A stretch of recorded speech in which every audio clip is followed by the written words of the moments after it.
నమస్తే, welcome to Janabheri news. ముందుగా headlines చూద్దాం.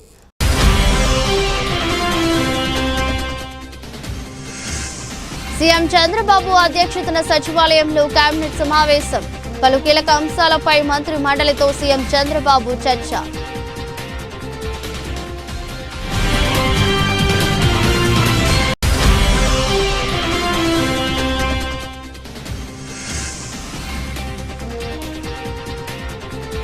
రాష్ట్రంలో రాక్షస పాలన, చంద్రబాబుపై మాజీ ముఖ్యమంత్రి వైఎస్ జగన్ ఫైర్.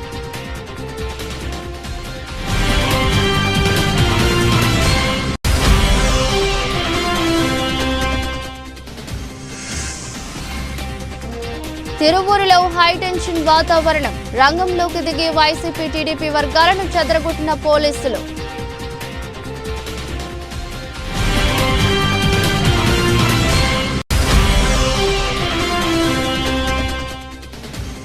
సిఐటియు ఆధ్వర్యంలో అలంకా ధర్నా చౌక్లో ధర్నా. కార్మిక కర్షకులకు వ్యతిరేకంగా కేంద్ర ప్రభుత్వం తీసుకొస్తున్న 4 లేబర్ కోడ్లను రద్దు చేయాలని డిమాండ్.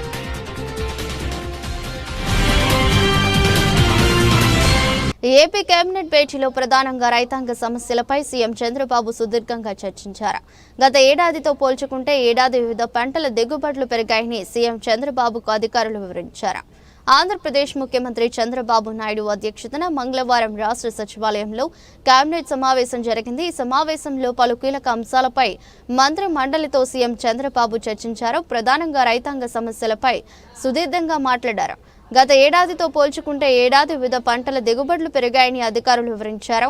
అంతర్జాతీయ పరిణామాలు, దేశ విదేశాల్లో నెలకొన్న ప్రత్యేక పరిస్థితుల కారణంగా వివిధ పంటల ధరలపై ప్రభావం ఉందని చెప్పారు.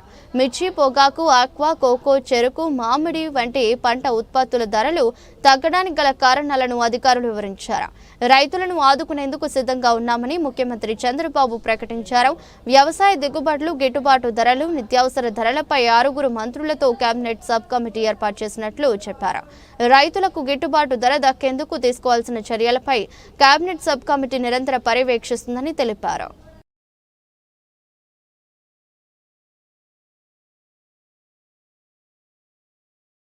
విజయవాడ సెంట్రల్ నియోజకవర్గం ఎల్లప్పుడూ టీడీపీ కంచుకోటగా ఉండాలని పార్లమెంట్ సభ్యుడు కేజినేని శివనాథ్ అన్నారు. గడిచిన ఎన్నికలలో పార్లమెంట్ నియోజకవర్గంలో తనకు అత్యంత మెజారిటీ ఇచ్చిన నియోజకవర్గ సెంట్రల్ నియోజకవర్గమేనని చెప్పారు. ఎమ్మెల్యే బోండా ఉమామహేశ్వరరావు ఆధ్వర్యంలో సెంట్రల్ నియోజకవర్గం రానున్న కాలంలో శరవేగంగా అభివృద్ధి చెందుతుందని, అందుకోసం తన శక్తి వంచన లేకుండా తోడ్పాటు అందిస్తానని ఎంపీ చిన్ని భరోసా ఇచ్చారు. విజయవాడ సెంట్రల్ నియోజకవర్గం టీడీపీ మినీ మహానాడు అజిత్ సింగ్ నగర్లోని షాదీఖానాలో ఘనంగా నిర్వహించారు. ఎమ్మెల్యే బోండా ఉమామహేశ్వరరావు అధ్యక్షతన జరిగిన ఈ మినీ మహానాడు సభకు ముఖ్య అతిథిగా ఎంపీ కేశినేని చిన్ని హాజరయ్యారు. మహానాడు ప్రారంభానికి ముందుగా ఎంపీ, ఎమ్మెల్యేలు, టీడీపీ వ్యవస్థాపకుడు స్వర్గీయ నందమూరి తారక రామారావు విగ్రహానికి పూలమాల వేసి నివాళులర్పించారు. అనంతరం జరిగిన సభలో ఎంపీ కేశినేని చిన్ని మాట్లాడుతూ సెంట్రల్ నియోజకవర్గాన్ని మోడల్ నియోజకవర్గంగా తీర్చిదిద్దేందుకు ఎమ్మెల్యే బోండా ఉమా కృషి చేస్తున్నారని చెప్పారు. నియోజకవర్గంలో అజిత్ సింగ్ నగర్ అదనపు ఫ్లైఓవర్, గుణదల ఫ్లైఓవర్, ఆర్యూబీ వంతెన నిర్మాణం విషయమై ఇప్పటికే తాము చర్చించామని, ఈ సమస్యల పరిష్కారానికి త్వరలోనే ముఖ్యమంత్రిని కలిసి వివరిస్తామని చెప్పారు. టీడీపీ కంచుకోటగా ఉన్న సెంట్రల్ నియోజకవర్గం ఎల్లప్పుడూ అలాగే ఉండాలని, నాయకులు, కార్యకర్తలు కలిసిమెలిసి పార్టీ అభివృద్ధికి పనిచేయాలన్నారు. ఇవాళ విజయవాడ సెంట్రల్ నియోజకవర్గంలో మినీ మహానాడు అధికారంలోకి వచ్చినాక మహానాడు పండుగ మేము మే 27, 28, 29 జరుపుకోబోతున్నాం. దానిలో భాగంగా ప్రతి నియోజకవర్గంలోనూ జరిగే మినీ మహానాడు ఇవాళ గౌరవ విప్ ఎమ్మెల్యే బోండా ఉమా గారి ఆధ్వర్యంలో సెంట్రల్ నియోజకవర్గంలో జరుగుతుంది. ఈ పండగ వాతావరణానికి వచ్చిన తెలుగుదేశం నాయకులు, కార్యకర్తలు భారీగా వచ్చారు. ఈ మినీ మహానాడులో కొన్ని తీర్మానాలు చేయటం జరిగింది. ఈ తీర్మానాలు చేసి కేంద్ర నాయకత్వానికి పంపించబోతున్నాం. అంతేకాకుండా ఈ నియోజకవర్గంలో కార్యవర్గ సభ్యులను కూడా ప్రకటించడం జరిగింది బోండా ఉమా గారి ఆధ్వర్యంలో. ఎందుకంటే గత 15 సంవత్సరాల నుంచి ఈ నియోజకవర్గంలో ఏ కార్యకర్త, ఎటువంటి వ్యక్తి అని తెలిసిన ఏకైక వ్యక్తి బోండా ఉమా గారు. ఆయన ఆధ్వర్యంలో, ఆయన నాయకత్వంలో మేము సెంట్రల్ నియోజకవర్గ కమిటీలు కూడా ప్రకటించడం జరుగుతుంది. తప్పకుండా ప్రజల సమస్యలను పరిష్కరిస్తూ ముందుకు వెళ్తామని మీ అందరికీ తెలియజేసుకుంటూ ధన్యవాదాలు. ఈ మినీ మహానాడుకు వచ్చిన, అంతేకాకుండా ఇక్కడ పదవి బాధ్యతలు తీసుకుంటున్న అందరికీ కూడా కంగ్రాచులేషన్స్ అండ్ ధన్యవాదాలు. Thank you. ఈరోజు నియోజకవర్గ మినీ మహానాడు కార్యక్రమం మరి 58వ డివిజన్ షాదీఖానాలో అత్యంత వైభవంగా జరిగింది. మా 21 డివిజన్ల పార్టీ నాయకులు, కార్యకర్తలు, డివిజన్ పార్టీ అధ్యక్షులు, అనుబంధ సంస్థ నాయకులు, అలాగే నియోజకవర్గ అనుబంధ సంస్థ నాయకులు అందరూ కూడా దీంట్లో ఉత్సాహంగా పాల్గొన్నారు. నియోజకవర్గ సమస్యల మీద దృష్టి పెట్టి తీర్మానాలు చేశాం. ప్రధానంగా ట్రాఫిక్ సమస్యలకి 3 రైల్ ఓవర్ బ్రిడ్జిలు పెట్టాలని చెప్పి తీర్మానం చేశాం. పార్లమెంట్ సభ్యులు కేశినేని శివనాథ్ చిన్ని గారు మరి ఏదైతే ఢిల్లీలో ఆయన రైల్వే బోర్డుతో మాట్లాడి ఖచ్చితంగా శాంక్షన్ చేయిస్తానని చెప్పారో, అవసరమైతే ఢిల్లీ వెళ్ళి నేను కూడా వెళ్ళి అక్కడే మాట్లాడి దాన్ని ఆమోదం చేసుకొస్తాం. ఈరోజు మినీ మహానాడు కేశినేని చిన్ని గారు, ఎంపీ గారు, బోండా ఉమా గారు, ఎమ్మెల్యే గారు ఆధ్వర్యంలో మినీ మహానాడు పండగ సెంట్రల్ నియోజకవర్గం షాదీఖానాలో సింగనగర్లో జరగడం జరిగింది. మరి ఈ సందర్భంగా ఎమ్మెల్యే గారు, ఉమా గారు, ఎంపీ గారి యొక్క అనుమతితో అనేక తీర్మానాలని ప్రవేశపెట్టడం జరిగింది. అలాగే అనేక కమిటీలని, డివిజన్ కమిటీలను కానీ, అర్బన్ కమిటీలను కానీ, నియోజకవర్గం కమిటీలను కానీ ఎన్నుకోవడం కూడా జరిగింది. వాటన్నిటిని కూడా ఎంపీ గారు అనుమతించడం జరిగింది. మరి మహానాడు రేపు 27, 28, 29లో జరుగుతున్న సందర్భంగా మహానాడిని విజయవంతం చేయాలని ఈరోజు మినీ మహానాడు ఏర్పాటు చేయడం జరిగింది. ఈ మినీ మహానాడులో సెంట్రల్ నియోజకవర్గంలో ఉన్నటువంటి ప్రతి తెలుగుదేశం పార్టీ కార్యకర్త కానీ, నాయకులు కానీ అందరూ పాల్గొని మహానాడిని విజయవంతం చేస్తామని చెప్పి తీర్మానం చేయడం జరిగింది. అలాగే మా శాసనసభ్యులు బోండా ఉమా గారి అడుగుజాడల్లో నడిచి మరి నియోజకవర్గంలో రానున్న రోజుల్లో తెలుగుదేశం పార్టీని మరింత బలోపేతం చేయడానికి కూడా ఈ కొత్తగా ఎన్నుకున్న కమిటీలు మేము ముందుకు నడుస్తామని చెప్పి కూడా చెప్పడం జరిగింది. అలాగే బోండా ఉమా గారు 2006 నుంచి ఈ రోజు వరకు ఆయన తెలుగుదేశం పార్టీ కోసం, అభివృద్ధి కోసం, తెలుగుదేశం పార్టీ అధికారంలో రావడం కోసం చేసినటువంటి కృషిని మేమందరం కూడా కొనియాడటం జరిగింది. అలాగే 2014లో 17 మంది. తిరువూరులో హైటెన్షన్ వాతావరణం నెలకొంది. టీడీపీ నాయకులను, కార్యకర్తలను కవ్వించే విధంగా వైసీపీ జిల్లా అధ్యక్షులు దేవినేని అవినాష్ వ్యవహరించారు. తిరువూరు నగర పంచాయతీ చైర్మన్ ఎన్నికను అడ్డుకునేందుకు అనుచర గుణంతో విజయవాడ నుంచి తిరువూరు వచ్చారు దేవినేని అవినాష్. విషయం తెలిసిన వెంటనే దేవినేని అవినాష్ ను టీడీపీ నాయకులు, కార్యకర్తలు అడ్డుకున్నారు. ఈ క్రమంలో వైసీపీ నాయకులకు, టీడీపీ నాయకులకు మధ్య తీవ్ర స్థాయిలో వాగ్వాదం చోటు చేసుకుంది. దీంతో ఉద్రిక్తత పరిస్థితులు నెలకొన్నాయి. వెంటనే రంగంలోకి దిగిన పోలీసులు ఇరు వర్గాలను చెదరగొట్టారు. రేపూడి వద్ద దేవినేని అవినాష్ ను పోలీసులు అదుపులోకి తీసుకున్నారు. మైలవరం పోలీస్ స్టేషన్ కు తరలించారు. అయితే పోలీస్ స్టేషన్ కు తరలించే క్రమంలో అవినాష్ పై టీడీపీ కార్యకర్తలు దాడికి యత్నించారు.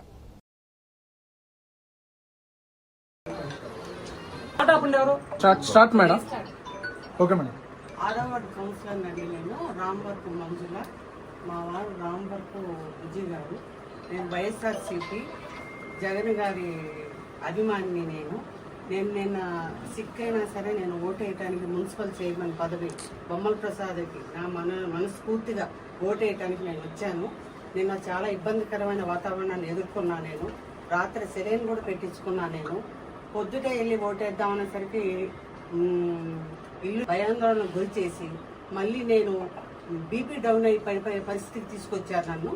నేను ఎంతమంది ఏమి అన్నా ఆయన విలువలకి, నేను మా వారు విలువల కోసం నేను పార్టీ కట్టుబడి ఉంటా. పార్టీ మారని ప్రలోభేతం చేస్తున్నారు. నేను పార్టీ మారనండి. నా ప్రాణం ఉన్నంత వరకు నేను వైఎస్ఆర్సీపీలోనే ఉంటాను. ఆయన వాల్యూస్ నేను కాపాడాలి. ఆయన బతికున్నా లేకపోయినా ఈ పార్టీకే నేను పనిచేస్తాను. తెలుగుదేశం పార్టీకి పునాది, బలం, శక్తి కార్యకర్తలేనని దర్శనికులు సీఎం చంద్రబాబు నాయకత్వంలో ఏపీ సమగ్రాభివృద్ధి, పేదల అభ్యున్నతితో పాటు కార్యకర్తల సంక్షేమానికి కూడా టీడీపీ పెద్దపీట వేస్తుందని మైలవరం శాసనసభ్యులు వసంత వెంకట కృష్ణ ప్రసాద్ పేర్కొన్నారు. దేశంలో ఎక్కడా లేని విధంగా ఆంధ్రప్రదేశ్ రాష్ట్రంలో రికార్డు స్థాయిలో సంక్షేమ పథకాలను అమలు చేస్తున్నారన్నారు. సంక్షేమ పథకాల అమలుకు పునాది వేసింది ఎన్టీఆర్ అని గుర్తు చేశారు. మైలవరం నియోజకవర్గంలో మినీ మహానాడు వేడుకలు మంగళవారం మినంటాయి. మైలవరం పట్టణం పసుపు మయమైంది. ఈ కార్యక్రమాన్ని స్థానిక శాసనసభ్యులు టీడీపీ మైలవరం నియోజకవర్గ ఇన్ఛార్జి వసంత వెంకట కృష్ణ ప్రసాద్ ప్రారంభించారు. మైలవరం ప్రధాన సెంటర్లో ముందుగా ఎన్టీఆర్ నిలువెత్తు విగ్రహాలకు పూలమాలలు వేసి ఘనంగా నివాళులర్పించి మినీ మహానాడు కార్యక్రమం ప్రారంభించారు. తొలుత మృతి చెందిన టీడీపీ నాయకులు కార్యకర్తలు పహల్గాం ఉగ్రదాడి ఘటనలో మృతి చెందిన వారికి యుద్ధంలో అమరులైన సైనిక వీరుల సేవలు స్మృతిస్తూ మౌనం పాటించి శ్రద్ధాంజలి ఘటించారు. సందర్భంగా శాసనసభ్యులు కృష్ణప్రసాద్ మాట్లాడుతూ పార్టీ స్థాపించిన 9 మాసాల్లోనే అధికారంలోకి వచ్చిన పార్టీ తెలుగుదేశం అన్నారు.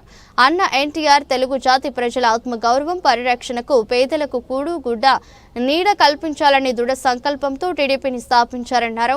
టీడీపీ వ్యవస్థాపక సభ్యులు తన తండ్రి మాజీ హోంమంత్రి వర్యులు వసంత నాగేశ్వరరావు కూడా ఒకరని అన్నారు. మన పార్టీ మనందరికీ తెలుగుదేశం పార్టీ ఈ రోజు నేరిక నిలబడ్డా అక్కడ చంద్రబాబు నాయుడు గారున్నా ఎవరు ఉన్నా ఈ రోజు శాసనసభలో అడుగుపెట్టి రాష్ట్ర అభివృద్ధిలో కీలక పాత్ర పోషిస్తున్నాం అంటే దీనంతటికీ కారణం తెలుగుదేశం పార్టీ పునాది, తెలుగుదేశం పార్టీ బలం, తెలుగుదేశం పార్టీ శక్తి, తెలుగుదేశం పార్టీ కార్యకర్తలే. తప్పకుండా వారి అభిష్టానికే నడుస్తుంది. ఎందుకంటే ఆ రోజు ఆ మహానుభావుడు ఏ ముహూర్తంలో పార్టీకి పునాది వేశారో పార్టీ దిశలుగా బలపడతా ఉంది. లేకపోతే ఎక్కడ బలహీనపడ్డా కొన్ని శక్తులు కులాలు రెచ్చగొట్టి, మతాలు రెచ్చగొట్టి, ప్రాంతీయవాదాలు రెచ్చగొట్టి తెలుగుదేశం పార్టీని ఇబ్బంది పెట్టాలని చూసిన ప్రతి దిశలో కూడా పార్టీ కష్టకాలంలో ఉన్నప్పుడు పార్టీకి అండగా నిలబడి పార్టీ జెండా రెప్పలు ఎగరేసి మళ్ళీ ఉన్నతంగా సమున్నతంగా తెలుగుదేశం పార్టీని ముందుకు నడిపించిన వాళ్ళు కార్యకర్తలు. నేను కొత్త మాట చెప్తా ఉన్నాను. నేను మైలవరం నియోజకవర్గ తెలుగుదేశం పార్టీ ఇన్ఛార్జ్ గా ఉన్నంత కాలం చంద్రబాబు నాయుడు గారి పార్టీ అధ్యక్షులు కార్యదర్శి లోకేష్ బాబు గారి తప్పితే నాకు గ్రూప్ లేదు. పార్టీ కోసమే పనిచేస్తాను, పార్టీ అభివృద్ధి కోసమే పనిచేస్తాను. ఇప్పుడు కొన్ని దశాబ్దాల తర్వాత, కొన్ని సంవత్సరాల తర్వాత పార్టీ పునర్నిర్మాణం కూడా జరుగుతూ ఉంది. నేను ఇది కార్యకర్తలకు ఉద్దేశించి చెప్తా ఉన్నాను. గ్రామాలలో పార్టీ చాలా చోట్ల ఇప్పుడు దేశవ్యాప్తంగా యాదవులు సమాజంలో వెనుకబాటుతనంతో ఇబ్బందులు పడుతున్నారని అఖిల భారత యాదవ మహాసభ అధ్యక్షులు మహేష్ యాదవ్ పేర్కొన్నారు. యాదవులకు ప్రత్యేక ప్రోత్సాహకాలు అందించి ప్రభుత్వాలు ఆదుకోవాలని విజ్ఞప్తి చేశారు. ఇందిరాగాంధీ టైంలో రద్దు చేసిన అహీరా అరేంజ్మెంట్ ను పునరుద్ధరించాలని కేంద్ర ప్రభుత్వాన్ని డిమాండ్ చేశారు. అఖిల భారత యాదవ మహాసభ జాతీయ అధ్యక్షుడు మహేష్ యాదవ్ ఆంధ్రప్రదేశ్ పర్యటన సందర్భంగా మంగళవారం గాంధీనగర్ ప్రెస్ క్లబ్ లో మీడియా సమావేశం జరిగింది.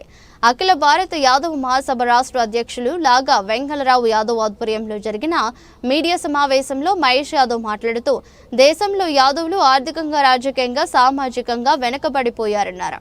వారిని ప్రభుత్వాలు చేయూతనిచ్చాల్సిన అవసరం ఉందన్నారు. లాగా వెంగళరావు మాట్లాడుతూ రాష్ట్రంలో పాడి పరిశ్రమ కోసం ఎన్నో కష్ట నష్టాలు కోర్చి యాదవుల శ్రమ పడుతున్నారన్నారు. వారికి చేయూతను ఇవ్వాలన్నారు. జిల్లా కేంద్రాలలో యాదవ భవన్లు ఏర్పాటు చేయాలని ప్రభుత్వాలను కోరారు. కార్యక్రమంలో మాజీ కార్పొరేటర్ గోగుల రమణ, రాష్ట్ర కార్యదర్శి దానుపోయిన అంజయ్య, కోస్తా జిల్లాల అధ్యక్షులు బ్రహ్మయ్య తదితరులు పాల్గొన్నారు. अखिल भारतीय यादव महासभा का संगठन के बारे में पहले मैं थोड़ा परिचय दे दूं।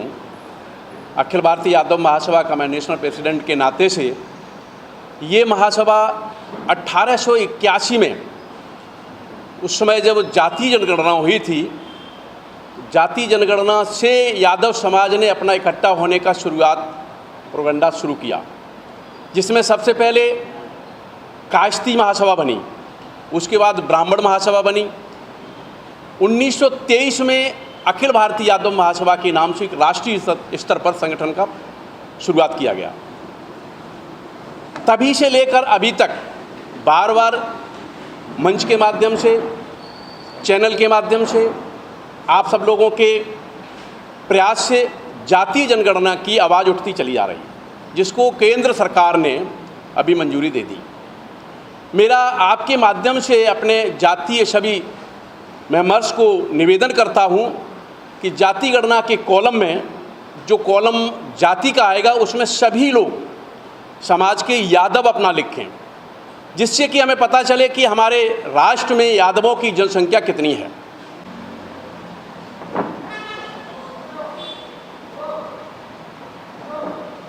భారతదేశంలో సుమారుగా అంటే 25 నుంచి 27 కోట్ల జనాభా కలిగి ఉన్న యాదవుల మరి స్థితిగతుల మీద వారు ఇప్పటివరకు మాట్లాడడం జరిగింది. జాతీయ అధ్యక్షులు ప్రధానంగా వారు గతంలో మన సైన్యంలో అహీర్ అని చెప్పేసి యాదవ్ సైన్యం ఒకటి ఉండేది, అహీర్ రెజిమెంట్ అని చెప్పేసి. అది ఇందిరాగాంధీ టైంలో దాన్ని తొలగించడం జరిగింది. తిరిగి దాన్ని మళ్ళీ అంటే యాదవుల యొక్క కులానికి సంబంధించిన అహీర్ అనేది కూడా యాదవుల ఒక భాగం. అహీర్ అంటే యాదవే, ఒక ప్రాంతంలో అహీర్ అంటారు. వారిని సైన్యంలో గతంలో తీసుకొని ఉన్నారు. తిరిగి మళ్ళీ వారిని సైన్యంలోకి తీసుకుంటే ఈ దేశంలో ఏదైతే ఆర్మీ వీళ్ళంతా ఎట్లయితే మన దేశ రక్షణ కోసం పనిచేస్తున్నారో ఈ కమ్యూనిటీ గతంలో కూడా చేసేది. అంటే రావు తులారాం యాదవ్ అని చెప్పేసి ఫ్రీడమ్ ఫైటర్ ఉండేవారు. ఆయన ఆనాడు 1857 అంటే ప్రథమ స్వాతంత్ర సమర అప్పుడు 5,000 మంది ఆయన సైన్యాన్ని పంపించడం కూడా జరిగింది గతంలో. అట్లాగే వాళ్ళందరూ కూడా దేశ సేవ కోసం పనిచేసే వాళ్ళు కాబట్టి ఇప్పటికైనా ఈ ప్రభుత్వం మరి అహీర్ రెజిమెంట్ని పూర్వం ఏదైతే ఉందో దాన్ని యథాతథంగా కొనసాగించాలని చెప్పేసి దేశవ్యాప్తంగా కూడా అనేక రాష్ట్రాల్లో పర్యటనలు చేసి మరి కేంద్ర ప్రభుత్వాన్ని డిమాండ్ చేస్తూ ఉన్నారు. అందులో భాగంగా మరి ఆంధ్రప్రదేశ్ విషయానికి వస్తే ఆంధ్రప్రదేశ్లో కూడా యాదవ్ సమాజం మరి ఆవులను అలాగే గొర్రెలు మేకలను పెంచుతూ ఈ సమాజానికి అంటే ఎంతో సేవ చేస్తున్నారు. పాలు, పెరుగు, నెయ్యి, వెన్న, మాంసం ఈరోజు మనకి అంటే ఉదాహరణకి కలుషితం లేని ఆహారం మన మానవులకి అందిస్తున్న కులం యాదవ్ కులం. మొట్టమొదట కూడా ఈ ఆవుల్ని కనిపెట్టి ఆవు నుంచి పాలు తీయడం కూడా దాని మొట్టమొదట కనిపెట్టింది కూడా యాదవులే. కాబట్టి ఈరోజు ఆంధ్రప్రదేశ్ విషయానికి చూసుకుంటే ఈ గొర్రెల కాపర్లుగా ఉన్నటువంటి వారు వలసలు వెళుతూ ఏదైతే ట్రైబల్స్ కంటే కూడా దారుణంగా యొక్క పశువులను మేపడం కోసం వలసలు వెళ్తూ చాలా దీనస్థితిలో ఉన్నారు. నమస్కారం. ఈరోజు అఖిల భారతీయ యాదవ్ మహాసభ ప్రెస్ మీట్ ముఖ్య ఉద్దేశం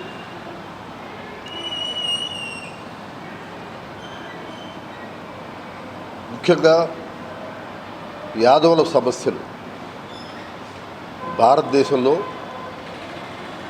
అత్యధిక జనాభా కలిగిన బీసీల కులం యాదవులు, అలాగే రాష్ట్రంలో కూడా. కానీ వారు ఇంకా చాలా వెనకబడి ఉన్నారు. ఇవాళ కూడా కొన్ని జిల్లాల్లో ఒక పూట కూడా తిండి తినే పరిస్థితి లేదు.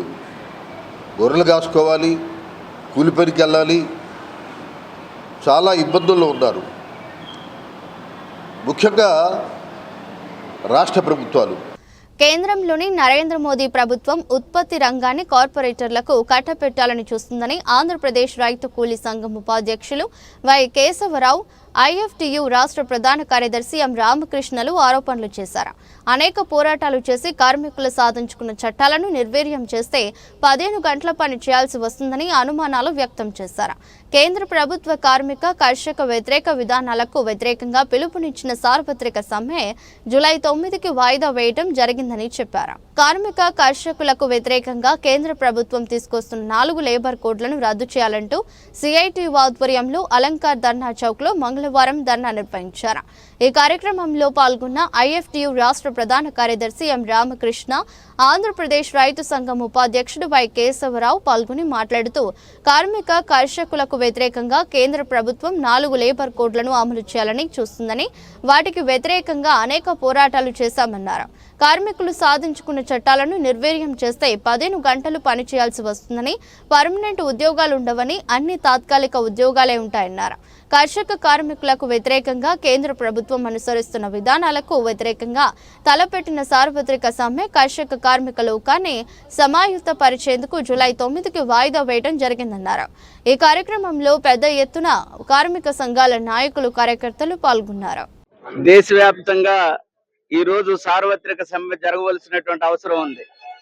అది సకల జనుల సమ్మెగా, గ్రామీణ ప్రాంతాల ఆర్తాలుగా, అలాగే 100కి 89% ఉన్నటువంటి అసంఘటిత రంగ కార్మికులంతా కూడా ఒక తాటి మీదకి వచ్చి కేంద్ర రాష్ట్ర ప్రభుత్వాలు అనుసరిస్తున్నటువంటి రైతు కార్మిక వ్యతిరేక విధానాలకు వ్యతిరేకంగా పెద్ద ఎత్తున ఆందోళన చేయడానికి సిద్ధమవుతున్నటువంటి తరుణంలో దేశంలో ఉన్నటువంటి పరిస్థితుల్ని కార్మిక సంఘాలకు సమీక్షించి ఆ సమ్మెని జూలై 9వ తారీఖుకి వాయిదా వేయడం జరిగింది. జూలై 9వ తారీఖున జరిగేటువంటి సమ్మె కార్మిక వాడల్లో వివిధ ప్రాంతాల్లో అలాగే అసంఘటిత రంగ కార్మికులంతా కూడా పెద్ద ఎత్తున కదలడానికి సిద్ధమవుతూ ఉన్నారు. ఈ రోజు నరేంద్ర మోడీ ప్రభుత్వం కార్మిక చట్టాలని 4 లేబర్ కోడ్లుగా తీసుకొచ్చి కార్మికులు ఉత్పత్తి చేస్తున్నటువంటి శ్రమని సంపదని కార్పొరేట్ కంపెనీలకు దారదత్తం చేయడానికి 4 లేబర్ కోడ్లు తీసుకొస్తా ఉన్నాయి. ఈ 4 లేబర్ కోడ్లని రద్దు చేయాలని చెప్పేసి ఇప్పటికే ప్రభుత్వాలు ఆందోళన చేస్తా ఉన్నాయి. కట్టబెట్ట చూస్తుంది. అందులో భాగమే ట్రేడ్ యూనియన్లు 100 సంవత్సరాల నుంచి సాధించుకున్నటువంటి కార్మిక చట్టాలన్నీ రద్దు చేసి 4 కోట్లుగా తీసుకొచ్చింది. వాటిని ఎప్పటికప్పుడు అమలు పరచడానికి సిద్ధమవుతూ ఉంది. అవి అమలు పరిస్తే 15 గంటల రోజుకు పనిచేయాల్సి వస్తుంది.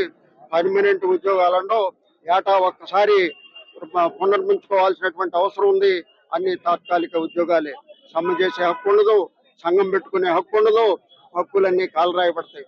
అట్లాగే వ్యవసాయ రంగంలో సాధించుకున్నటువంటి మద్దతు ధరల చట్టం ఉండదు, ఉపాధి హామీ చట్టం ఉండదు, పనికి ఆహార పథకం ఉండదు, ఈ రకంగా ఆహార భద్రతా చట్టం ఉండదు. ఇవేమి ఉండవు. కార్పొరేట్ కంపెనీలకి వీటన్నిటిని ఒప్పజెప్పడానికి 4 ఏళ్ల నాడు 13 మాసాలు పోరాడి సాధించుకున్నటువంటి చట్టాలని తిరిగి మళ్ళా మరొక రూపంలో తీసుకొస్తుంది. కార్మిక వర్గానికి, రైతాంగానికి, మొత్తం దేశ ప్రజానీకానికి ద్రోహం చేస్తూ ఉన్న మోడీ ప్రభుత్వం. విశాఖ ఉక్కు యాజమాన్యానిది నిరంకుశ ధోరణి అని సిపిఐ రాష్ట్ర కార్యదర్శి రామకృష్ణ విమర్శించారు. డిమాండ్ల సాధనపై రేపటి నుంచి కార్మికులు సమ్మెబాట పడుతుంటే కనీసం దిద్దుబాటు చర్యలకు దిక్కులేదన్నారు. కార్మికుల సమస్యలు పరిష్కరించాలన్నా కనికరం లేదని, దిక్కున చోటు చెప్పుకుంటనే తీరును యాజమాన్యం వ్యవహరిస్తుందని మండిపడ్డారు. ఇప్పటికే 2000 మంది కాంట్రాక్టు కార్మికుల పొట్టగొట్టిన యాజమాన్యం మరో 3000 మందిని రోడ్డును పడేసేందుకు కుట్రలు చేయడం దుర్మార్గమని విమర్శించారు. అన్యాయాన్ని ప్రశ్నించిన కార్మికులను సైతం ఉద్యోగాల నుంచి సస్పెండ్ చేయడం దారుణం. రేపటిలోగా తొలగించిన 2000 మంది కాంట్రాక్ట్ కార్మికులను తక్షణం విధుల్లోకి తీసుకోవాలన్నారు. విశాఖ స్టీల్ కార్మికులు సుదీర్ఘ ఆందోళన తర్వాత ఇవాళ సమ్మెలోకి పోయే పరిస్థితిని అటు కేంద్ర ప్రభుత్వం ఇటు రాష్ట్ర ప్రభుత్వం రెండు కూడా కల్పించాయి. ఈరోజు ప్యాకేజ్ ఇచ్చాము, ప్యాకేజ్ సాధించాము, ఇచ్చామని వారు, సాధించామని వీరు ఎన్నో గొప్పలు చెప్పుకున్నారు. 11,000 కోట్ల రూపాయలు ప్యాకేజ్ ఇస్తే అందులో 9,000 కోట్ల రూపాయలు మళ్ళీ ఇతరేతర పద్ధతుల ద్వారా మళ్ళీ వెనక్కి లాక్కున్నారు మీరు. ఇవాళ ఏమిటంటే గత 8 మాసాలుగా వారికి సక్రమంగా జీతాలు ఇవ్వడంలో దాదాపు 3,000 మంది కాంట్రాక్ట్ లేబర్ని ఇప్పటికే తొలగించారు. మరో 2,600 మందిని తొలగించడానికి ప్రయత్నాలు చేస్తూ ఉన్నారు. 1,400 మంది పర్మనెంట్ కార్మికులకు వీఆర్ఎస్ ఇచ్చారు. అంటే ఏది ఏమైనా సరే విశాఖ ఉక్కు ఫ్యాక్టరీని ప్రైవేట్ పరం చేయాలి, దీన్ని నిర్మూలించాలనే కంకణం పట్టుకుని కేంద్ర ప్రభుత్వం పనిచేస్తూ ఉంటే దానిపైన రాష్ట్రంలో అధికారంలో ఉన్న ముఖ్యమంత్రి చంద్రబాబు నాయుడు గారు ఆయన పట్టించుకోవడం లేదని మాత్రం స్పష్టంగా చెప్పవచ్చు. ఇవాళ అటు పర్మనెంట్ కార్మికులు, ఇటు ప్రైవేట్ కాంట్రాక్ట్ కార్మికులు వారందరూ కూడా సమ్మెలోకి పోయే పరిస్థితి మీరే కల్పించారు. కాబట్టి ఏమంటే నేను గ్యారంటీగా చెప్తా ఉన్నా, ఇవాళ కేంద్రంలో రాష్ట్రంలో అధికారంలో ఎన్డీఏ ప్రభుత్వం వల్ల డబుల్ ఇంజన్ సర్కార్ అని మీరు ఏదైతే మీరు ప్రచారం చేసుకున్నారో అది పేపర్ మీద ప్రచారానికి పనికొస్తా ఉంది తప్ప ఏమాత్రం కూడా రాష్ట్ర ప్రయోజనాలు కాపాడడం లేదు. తిరువూరు ఘటనపై జగ్గయ్యపేట మినీ మహానాడు ప్రాంగణంలో స్పందించిన ఎంపీ కేశినేని శివనాథ్, అధికారం కోల్పోయినా వైసీపీ నాయకులు దాడులు, దౌర్జన్యాలు తగ్గలేదు. తిరువూరు చైర్మన్ ఎన్నిక నిష్పక్షపాతంగా జరగాలని కోరుకుంటున్నాం. విజయవాడ నుంచి బయలుదేరిన వైసీపీ గుండాలను టీడీపీ నాయకులు కొండూరు దగ్గర అడ్డగించి పోలీసులకు అప్పగించారు. తిరువూరు కౌన్సిలర్లను ఎక్కడ అడ్డుకోలేదు. ఎలక్షన్ జరగాలని కోరుకుంటున్నాం. ప్రశాంత వాతావరణంలో తిరువూరు మున్సిపల్ చైర్మన్ ఎన్నిక జరుగుతుంది. మెజారిటీ ఉన్న పార్టీ మేయర్ పీఠం దక్కించుకుంటుందన్నారు.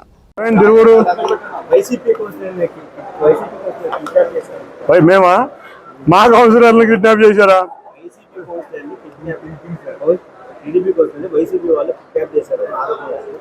మేము అధికారంలో ఉన్నాం. అధికారంలో ఉన్నా కూడా ప్రతిపక్ష పార్టీ దౌర్జన్యాలు తగ్గట్లా. మేము తిరువూరులో ఫెయిర్ ఎలక్షన్ జరగాలని కోరుకుంటున్నాం.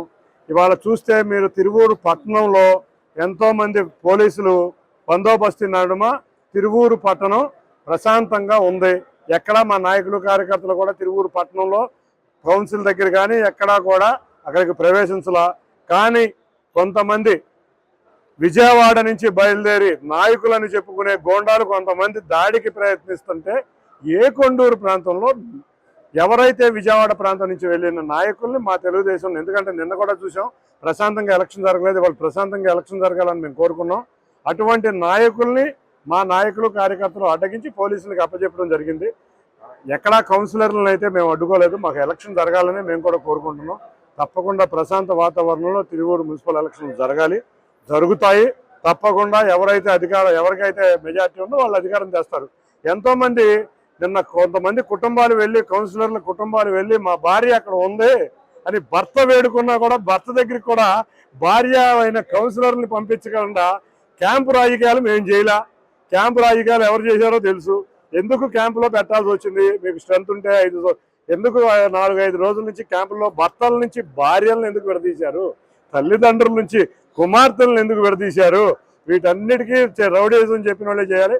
ఇవాళ మేము తిరువూరంతా ఎంతో ప్రశాంతంగా పోలీస్ డిపార్ట్మెంట్ వారు కానీ రెవెన్యూ డిపార్ట్మెంట్ కానీ ఎలక్షన్ పెడదామని చూస్తే కొంతమంది రౌడీలు కొండూరులో అడ్డుకోవడం జరిగింది. కానీ ఎక్కడా కూడా మేము కౌన్సిలర్లని ఎలక్షన్ జరగాలని కోరుకుంటాం. ఎందుకంటే ఎవరైతే మంచి అభ్యర్థులను వారు గెలిపిస్తారని మా అందరి నమ్మకం. Thank you. ఇంద్రకీలాద్రి క్షేత్ర పాలకుడైన శ్రీ ఆంజనేయ స్వామి వారికి హనుమత్ జయంతి సందర్భంగా మే 22న ప్రత్యేక పూజలు నిర్వహిస్తున్నట్లు ఆలయ కార్యనిర్వహణాధికారి వికే సీనా నాయక్ తెలిపారు. ఉదయం 6 గంటల నుండి అమ్మవారి ఆలయ ప్రాంగణంలో గల శ్రీ ఆంజనేయ స్వామి, ఘాట్ రోడ్లో గల ఆంజనేయ స్వామి, పాత మెట్లు మార్గంలో గల ఆంజనేయ స్వామి ఆలయంలో అభిషేకాలు, నాగవల్లి దళార్చన తదితర కార్యక్రమాలు నిర్వహించబడతాయని పేర్కొన్నారు.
రాష్ట్రంలో రాక్షస పాలన సాగుతుందని, మనం రాక్షస యుగంలో ఉన్నామని, చంద్రబాబు పాలనలో రాజకీయాల నైతికంగా పతనమయ్యాయని మాజీ మంత్రి, ముఖ్యమంత్రి, వైఎస్ఆర్సీపీ అధ్యక్షుడు వైఎస్ జగన్మోహన్ రెడ్డి స్పష్టం చేశారు.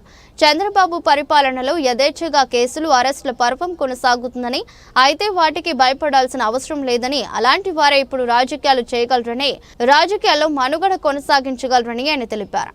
కోనసీమ జిల్లా రామచంద్రాపురం మున్సిపాలిటీ, పార్వతీపురం, మన్యం జిల్లా పార్వతీపురం మున్సిపాలిటీ, పశ్చిమ గోదావరి జిల్లా పాలకొల్లు నియోజకవర్గం, యలమంచిలి మండలం, శ్రీ సత్యసాయి జిల్లా రాప్తాడు నియోజకవర్గం, రామగిరి మండలం, గ్రేటర్ విశాఖ మున్సిపల్ కార్పొరేషన్ కి చెందిన వైఎస్ఆర్సీపీ ప్రజా ప్రతినిధులతో వైఎస్ జగన్ సమావేశమయ్యారు. సందర్భంగా ఆయన ఏమన్నారంటే, అలా ఉండగలిగినప్పుడే మీ అందరితో ఈరోజు సమావేశం కావడం ఎంతో సంతోషకరం. ఎలాంటి పరిస్థితుల మధ్య మనం ప్రయాణం చేస్తున్నామో నాకంటే మీకే బాగా తెలుసు. మనం రాక్షస యుగంలో ఉన్నాం. కలియుగంలో అంటే చంద్రబాబు యుగంలో రాజకీయాలు చేయాలంటే కేసులు వేసినా భయపడద్దు, జైళ్లకు పంపినా చంద్రబాబు నిన్ను ఎదుర్కొంటామని గట్టిగా అంటేనే అలా ఉండగలిగినప్పుడే రాజకీయాల్లో ఉండగలం, రాజకీయాలు చేయగలం. అదే కలియుగంలో మనం నేర్చుకుంటున్న పాఠం. ఆ విధంగా ఈరోజు రాజకీయాలు తయారయ్యాయన్నారు.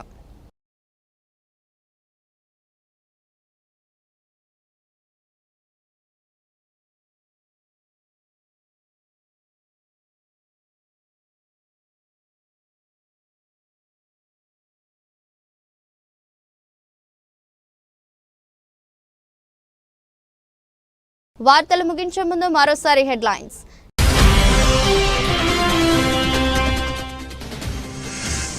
సీఎం చంద్రబాబు అధ్యక్షతన సచివాలయంలో కేబినెట్ సమావేశం. పలు కీలక అంశాలపై మంత్రి మండలితో సీఎం చంద్రబాబు చర్చ.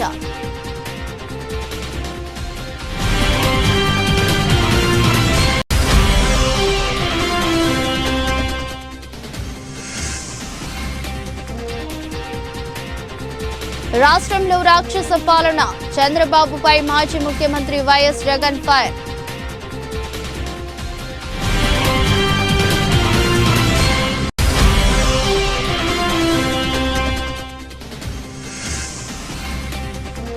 తిరువూరులో హైటెన్షన్ వాతావరణం, రంగంలోకి దిగి వైసీపీ టీడీపీ వర్గాలను చెదరగొట్టిన పోలీసులు.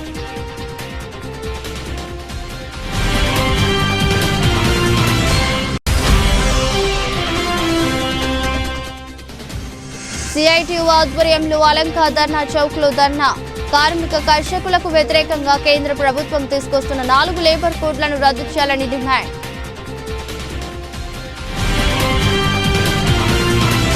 ఇది రోజు బులెటిన్. మరో బులెటిన్లో మళ్ళీ కలుద్దాం. అంతవరకు సెలవు. నమస్కారం.